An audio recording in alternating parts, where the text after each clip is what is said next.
So now we're going to have a look at the stereo effects, which are located on the end here and also down in our monophonic area. And these are also known as unit effects. And these effects that are placed on the output of the synth, so all the voices are going to pass through these. Now, first thing to note is that we can actually set these up to work in different ways. So with the first configuration here, you kind of see from the diagram because it changes as we click on them. It passes through the first slot into the second and into the third. They're chained together. So the final effect slot is going to work on the output of the two before.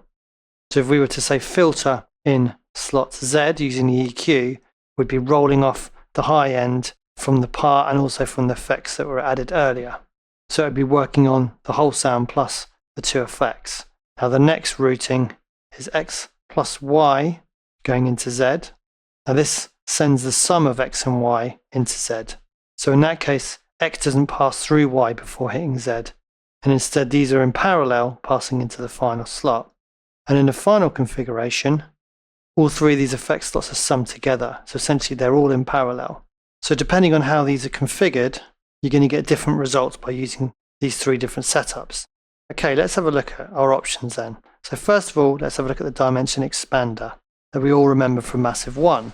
Now this is kind of a chorus effect which has kind of stereo widening capabilities as well. So it's kind of like some kind of chorusy, roomy kind of sound. Let's have a listen. Switch it off. Remember, you can bypass using these buttons here.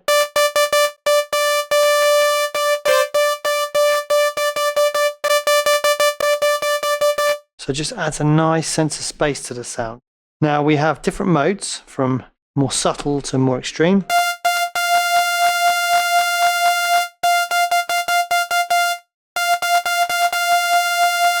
But still very, very usable effect. Now amount is obviously the amount of the effect. Bright is going to make this a brighter sound. So it accentuates the high frequencies. And stereo is going to take it from being completely mono to very, very wide.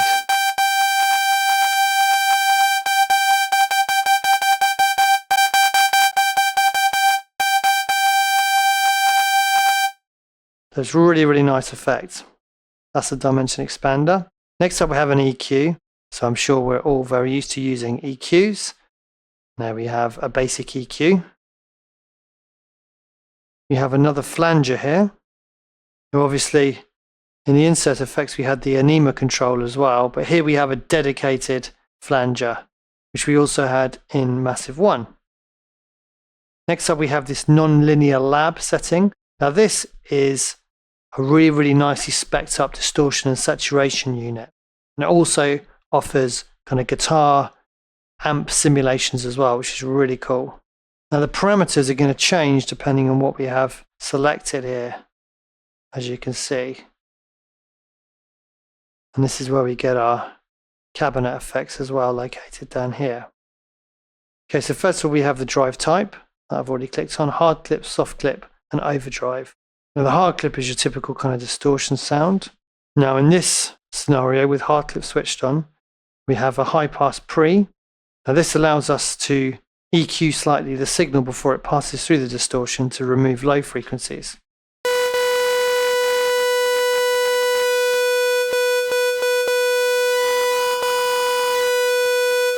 So if you had a lot of low frequencies in there, it means that you can prevent them from overloading the circuit. Similarly, we can high pass the post distorted signal. We can also compress on the output to stop things from getting too crazy as well. That's our hard clip. Soft clip is a little bit more of a subtle distortion. And we have three different modes for this you can access using this dial here: glue, warm, and hot. So these get more and more extreme as we go through. So glue being the most subtle, and then warm a little bit more, and hot is a bit more extreme.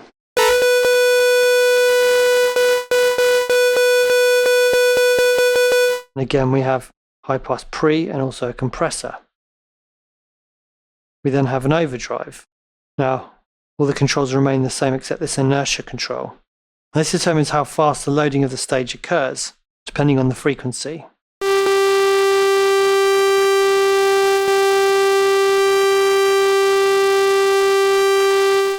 So it just changes the character of it essentially. Now we can also determine whether this effect is mono or stereo. Now if it's mono with stereo switched off, left and right sides are mixed together and sent to the monophonic saturator and cabinet stages, and the dry path remains stereo. But if it's in stereo, the device actually operates in true stereo. Okay, so let's have a look at some of our cabinet options.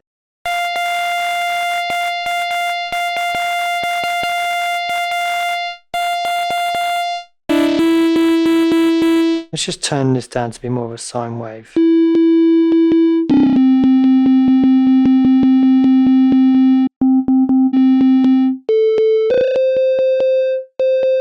You can really hear that kind of guitar amp sound, even on just a sine wave.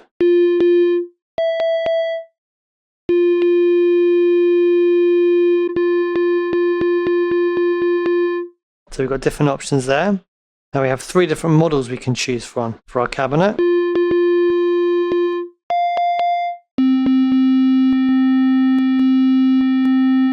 Variations on the sound.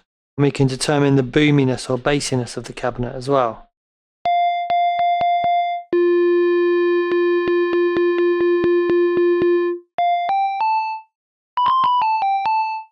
Let's try on a different wavetable. Let's try on some of these monster ones here.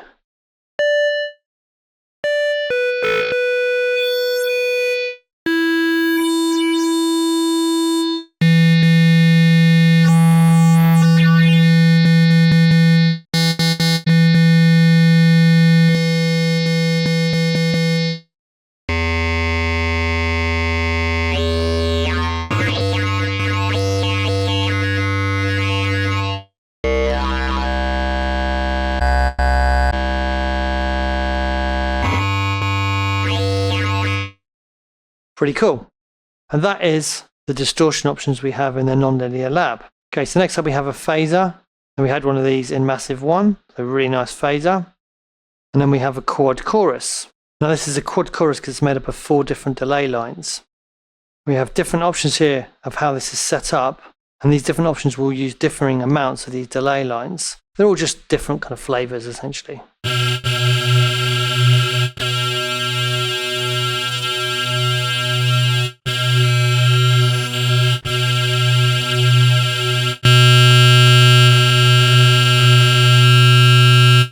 This manual mode, we can actually modulate these delay lines ourselves to create our own chorus effect.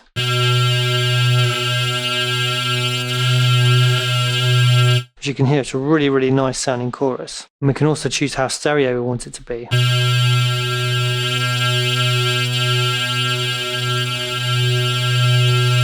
Which is really important because it's so vital to control the stereo image in your tracks and make sure you distribute things in the way that you want to make sure you have clarity within the stereo image. So having the ability to be able to dictate exactly the stereo width of sounds is really important.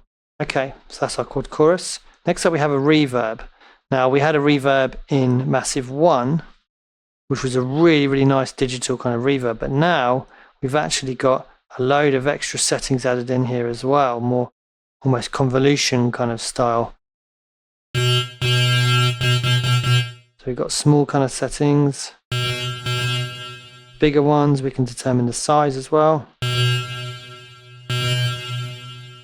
Now I want to introduce you to this one as well, Wanderlust.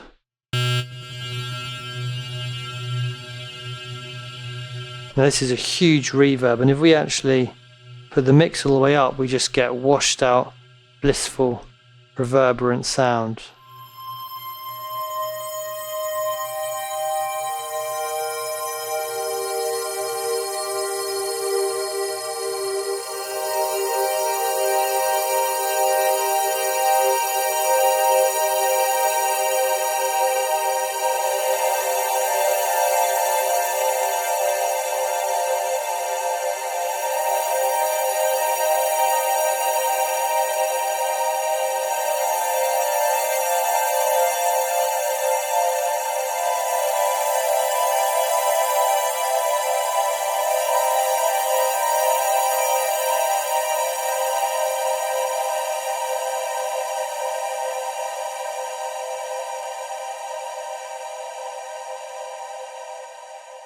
So that's pretty cool. I wonder if we're going to see a sudden influx of ambient music as a result of this reverb setting.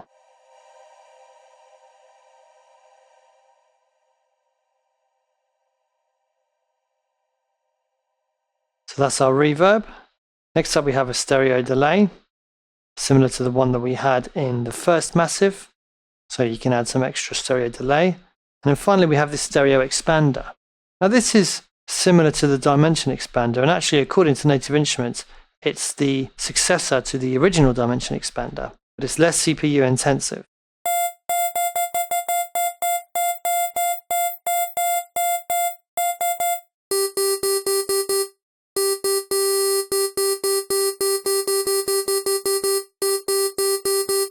So it's kind of a stereo widening slap kind of effect. A really nice way of just adding subtle space to a sound without having to resort to traditional reverb.